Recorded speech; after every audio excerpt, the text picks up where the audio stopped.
Most people don't know what's holding them back, but you do because you listen to me, Sam, your self-care guru and journal junkie.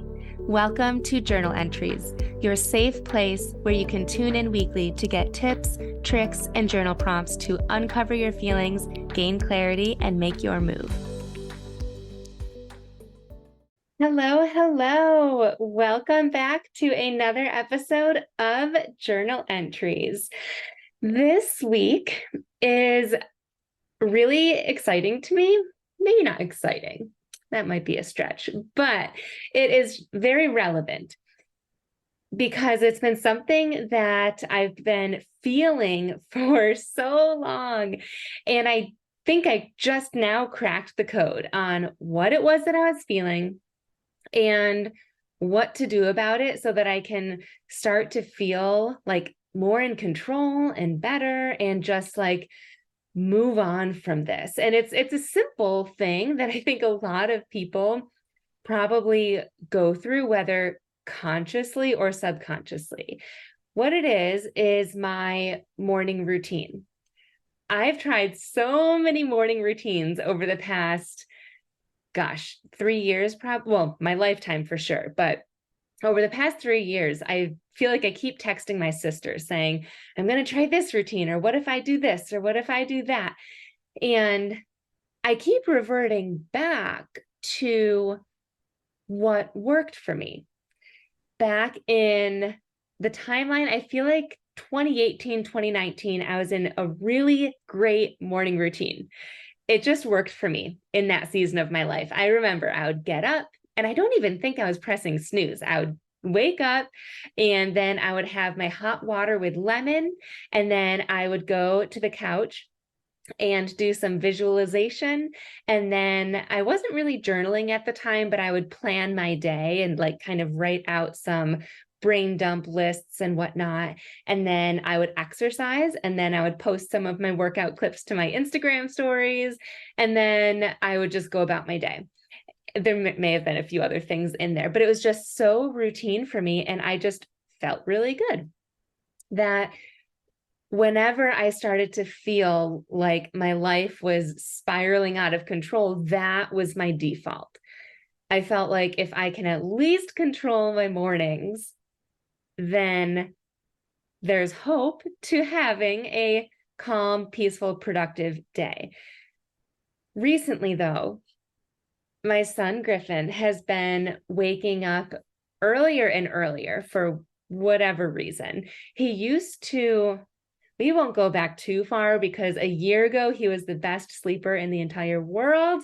But within the past year, he's been waking up around, I would say like 8 o'clock, which was perfect. I would wake him up.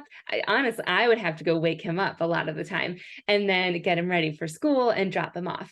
But lately he's been getting up earlier and earlier, which means that he's been interrupting my morning routine. And this has been happening for at least 2 months, potentially 3 months of not really knowing when he was going to wake up in the morning, but really staying strong with my morning routine, knowing when I was going to work out, when I was going to do all of these things, and feeling frustrated almost daily because he would wake up and I would be doing something that felt like I would just rather be doing it with my undivided attention, right? Like journaling. Like if you get pulled away, if I get pulled away from journaling, I just get taken out of the headspace. So that for me is something that is just like me time. I need focused alone time to journal. Another thing that's frustrating for me is getting uninterrupted with my workouts. And this is different for everybody because I know that there are parents that work out with their kids. I know this, and I know it because people have commented when I've opened up about this on social media, and people have said like, oh, if your kid wakes up, just let them work out with you. It's a great role model situation. But every kid is so different. And Griffin goes through stages where he does not like it. Well, he never likes it when I'm not in the same room as him. So then I try and work out in the same room as him in the living room. And he would just scream bloody murder if I was exercising. Even if he was watching TV, even if I had him all set up with what he needed, he would just yell. So I'm like, it's not worth it to me that early in the morning. It's, we all know what's best for ourselves. And so exercise is just something that I wanted to do on my own. So there were these key things that, again, just Griffin kept waking up, and I didn't enjoy how I felt. But the only way that I felt like I knew was the quote unquote right way to have a morning routine that worked for me in the past. Looking back, that was before I had a kid. That was before I had 2 businesses that I was running. That was before I was divorced. That was before so much of my life has changed. And so I want you right now to just, first of all, take a breath, take a minute, and honor how different your life is right now than what it was in the past.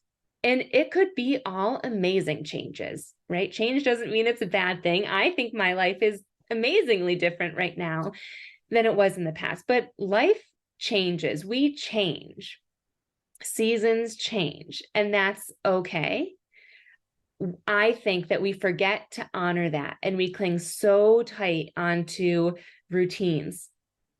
Some of us, I'm raising my hand, onto relationships, onto different things that we feel like are our comfort zones and will keep us grounded, but they're just not benefiting us. They're not serving us anymore. So if you feel like, especially with routines, and in the morning or evening potentially, you're just not feeling great, maybe you're also feeling frustrated like I was, then I'm going to walk you through exactly what I did to get to a point where I actually, for the past week, and I know it's only been a week, but this has been the longest that I've stuck to a new schedule and felt this good. So when you feel good, you usually keep going and continue forward with it. What I did first was I journaled through what activities would I like to do before plugging into work. So again, for me, this is my morning routine. Make this personal to you. Maybe for you, it's a different time of the day or something completely different. But what are the activities that you would like to do before plugging into work? We're just going to run with this example. I wrote down, I would like to journal. I would like to do visualization, because that's something that I have not done in a long time, but I always feel good when I do it. I would love to write down affirmations, read or listen to personal development, exercise, shower, and get ready. Next, I wrote down, which would I feel annoyed if Griffin interrupted? For me, that's visualization, exercise, and journaling.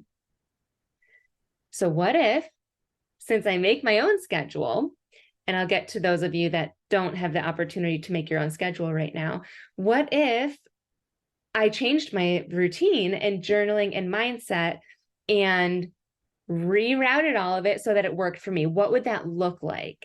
And so in my journal, I just kind of made it my playground, if you will, and just jotted down certain things in different orders and how much time I thought that it would take. And I came up with something that felt good for me, good enough for me to try. And so I'm waking up at the same exact time that I usually do, which is 6 a.m.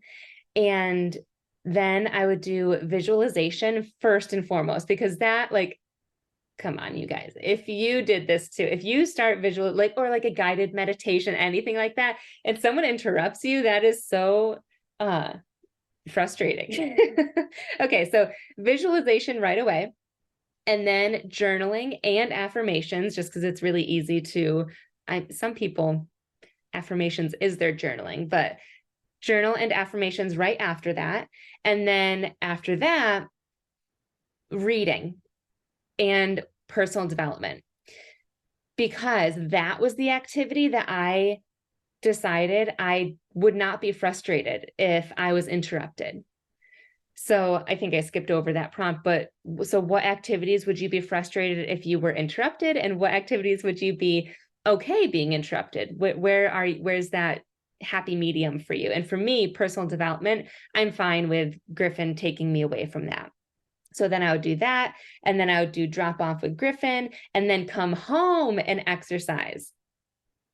That's new for me because I always tried exercising before, like first thing in the morning before the sun even woke up.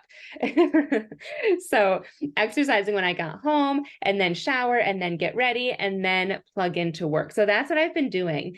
And it's been feeling different. It's really different working out when I get home because it feels like I should be working. It feels like I should be plugging immediately into work. Yet now it's my time to exercise and then to shower and then to work. And I'm working, like plugging into my, desk and office space and all of that later in the day.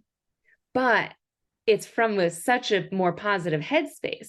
And I will say that PD section of reading my book, Griffin has been waking up every single day right when I'm supposed to start reading. So I have not been reading at all. But I'm okay with that because I've gotten through my visualization, my journaling, my affirmations, the things that make me feel good. And then the fact that I don't get to reading or listening to personal development at that time is totally fine. I end up playing with Griffin for 2 hours and then drop off and I continue forward.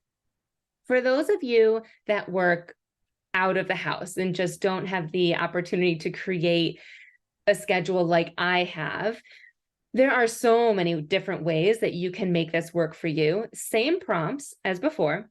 So what would you love your morning routine to look like? What activities would you be frustrated if they got interrupted? And then what activities are you okay if they got interrupted? And then look at what your day is like, your schedule, and pencil in all those activities that you want to do around that. So maybe for you, your exercise, if that's important to you, is going for a walk during your lunch break, or maybe listening to personal development in your car, like on Audible books or listening to a podcast. Or if you have a pet and you like walk your dog, that's when you can listen to personal development. So it doesn't have to be stacked like I have it all in the morning. It can be at random points throughout your day. Journaling at night is a really great time. So maybe for you, you can journal in bed right before you close your eyes. You can do a nice brain dump, maybe a little bit of gratitude, whatever feels good for you. And here's the cool thing. Give it a try. If you love it and feel great, keep doing it. And if not, tomorrow you can choose something different. Whatever you liked, keep doing that. And whatever felt off, tweak it, change it, switch it up. That's the beauty of journaling, is that you can check in with yourself during this process and you can keep changing it until you find a routine that works for this season. Because guess what? Another season is coming. Another change is coming, and that will require a new version of us, and it will require a new routine, new mindset, and journaling can be that like home base for us to constantly just check in with ourselves really quick each day and make sure that we're doing things intentionally that make us feel good. So those are your prompts. I will type them up in the show notes for you to reflect back on. And I would love to hear what your morning routine is, truly, because there's so many different ways to do it. So shoot me a DM on Instagram at samantha.s.says and tell me what you're going to try for your morning routine this week. And I'll talk to you next week. Thanks so much for tuning in to this week's journal entry. I love connecting with my listeners, so make sure you screenshot this episode and tag me on Instagram at samantha.s.says so I know you're listening. And don't forget to grab your free training and journal prompts at www.samanthapenkoff.com/podcast.